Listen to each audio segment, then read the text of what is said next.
I hope you're all familiar with the Music Man, because we've got trouble right here in Rivertown with a capital T, and it rhymes with P, and it stands for people. Right here in Petaluma, I see a crisis of people trying to take care of elderly people everywhere I go. Let me tell you what I see as a geriatric care manager sitting in my car.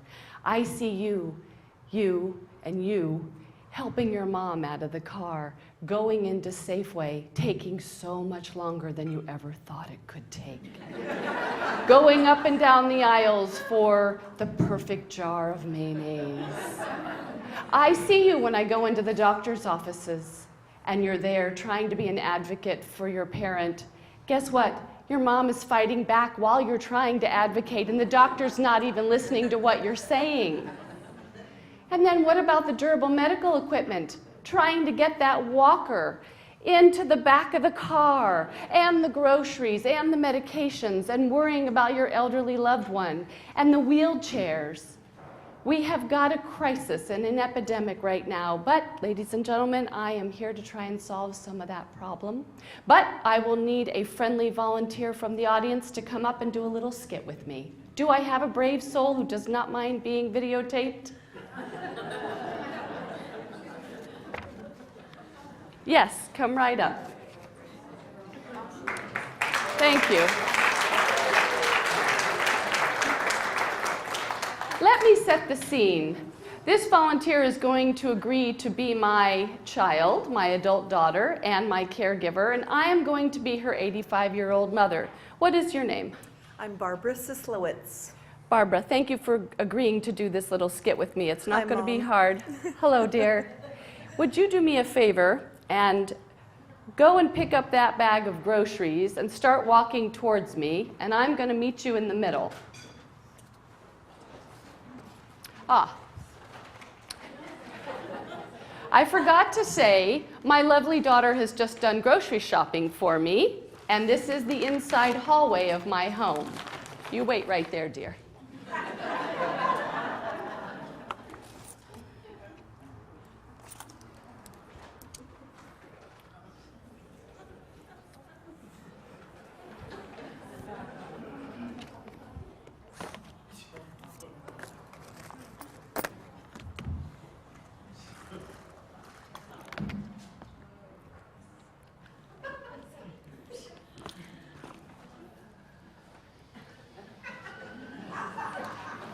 Hi, Barbara.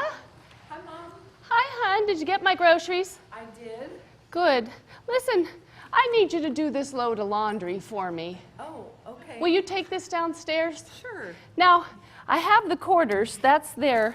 Okay. But don't use the machine on the right side, because that always leaves a lot of soap in my clothing. Okay. But, I don't have the soap. Oh, God. Here, Hang on just a I minute. think there might be some in here. Let me get the soap. Hang on just a minute. You want me to get it, Mom?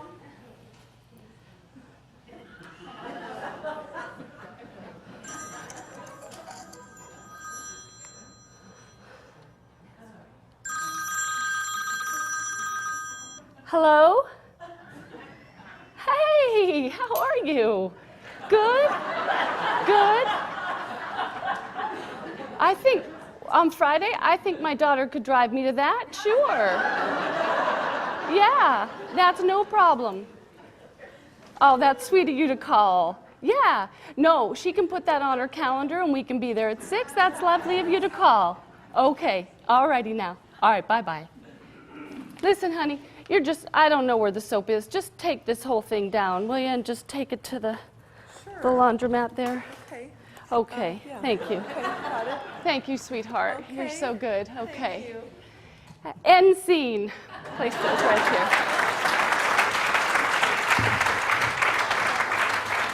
Will you hang up here for a minute? Sure.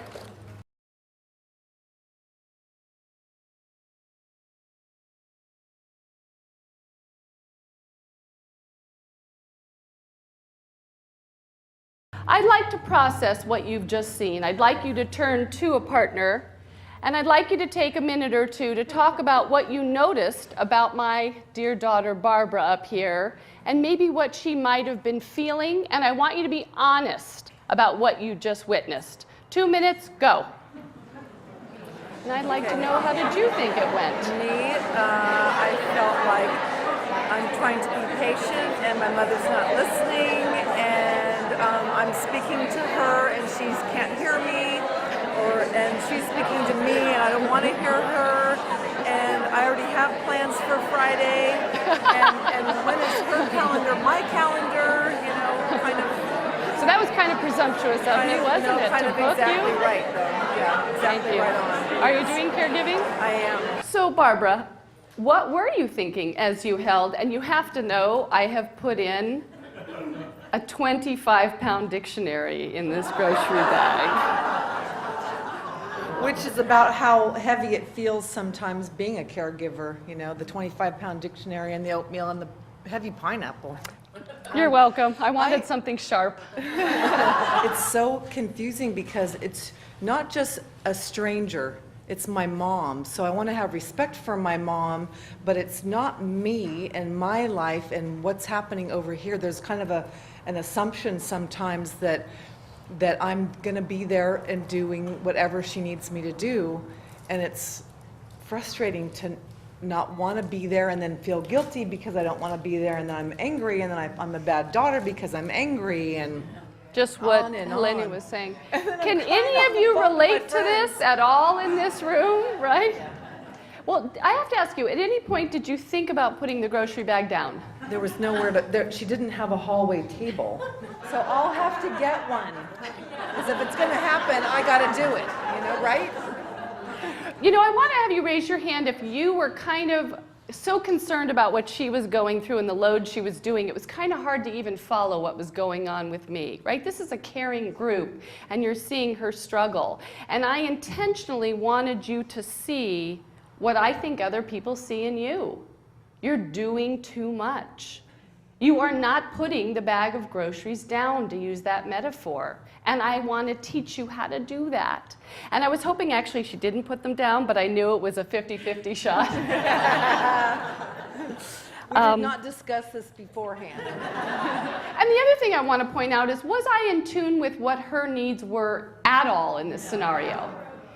And that's the rub. I work with older adults for the past 30 years, and what I've noticed is that at some point, I find many of them thinking about their own health issues, their own pain, their own medication issues, and then you add memory loss and confusion on top of it, and it's very hard for them to be the mom or the dad or the husband or the wife or whomever that they used to be, to say, oh my gosh, babe, here, put those down. Oh my gosh, let me check my daughter's calendar before I commit to anything. And that's why you have to be ever vigilant to take care of yourself. So a big round of applause. I'm going to give Barbara a copy of my brand new book.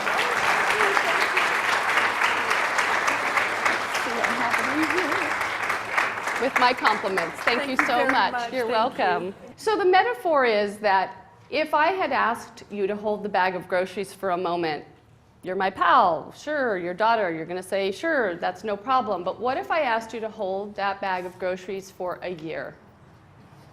Anybody in this room been caregiving for a year? Anybody been caregiving in this room for 5 years?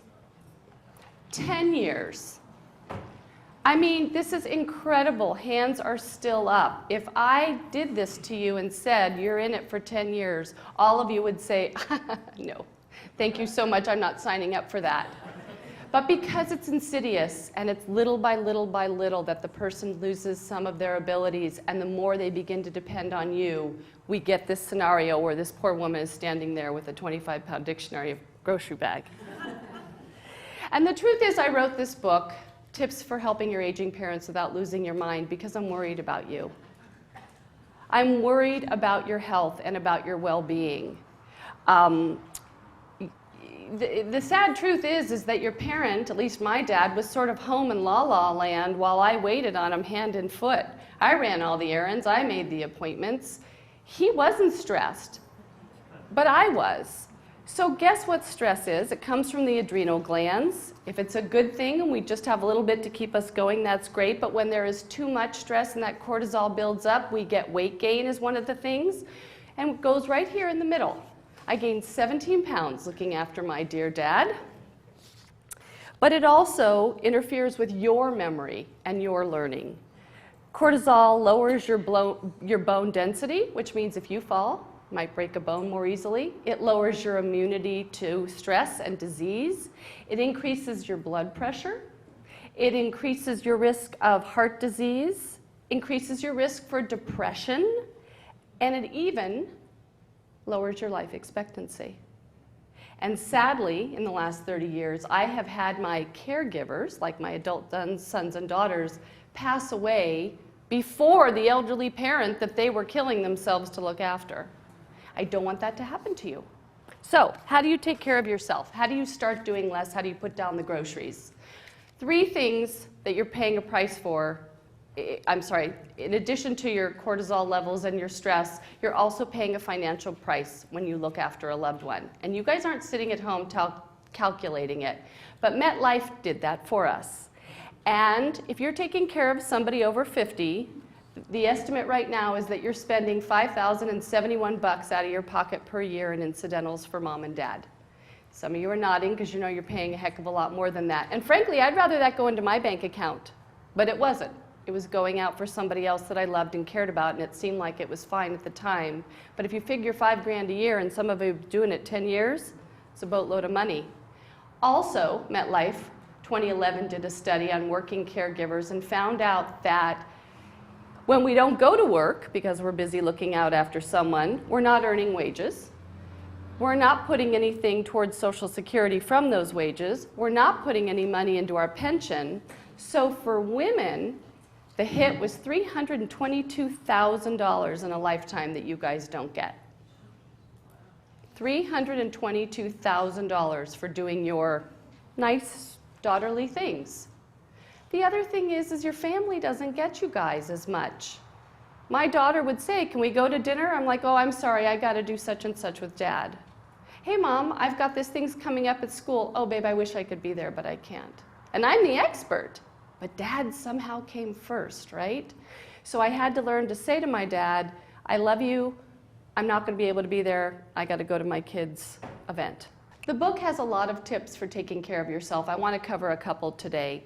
One is you can actually go to your calendar, whether it's on your phone or a real paper calendar, and mark an X on a random night. Tuesday night, I don't care, from 7 to 9. And believe it or not, when your friend calls you up or your parent calls you up and says, "Hey, I need you over here to drive me to an event," you look down and you say, "Oh, I'm sorry, I'm busy." You're busy with yourself, but you're busy.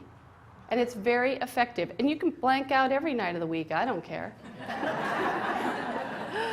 Keep your tasks manageable. So my dad would call me each day for one grocery item. I don't know what that's about. No, I do know what that's about, and the book touches on it. But honestly, he needed shampoo, and then he needed Q-tips, and then he needed me to do this.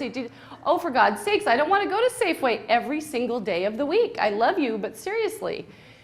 Dad, I love you. Mark it down on a piece of paper, and I will come and get that piece of paper every Wednesday, and I will go grocery shopping. Guess what? He started marking everything down, and when he'd call on a Thursday, I'd be like, "Oh, no, too late. Sorry. Ship sailed. Got to wait till next Wednesday."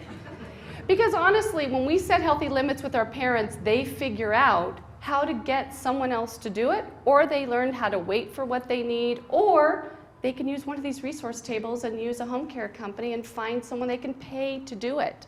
Their heads will not fall off, trust me.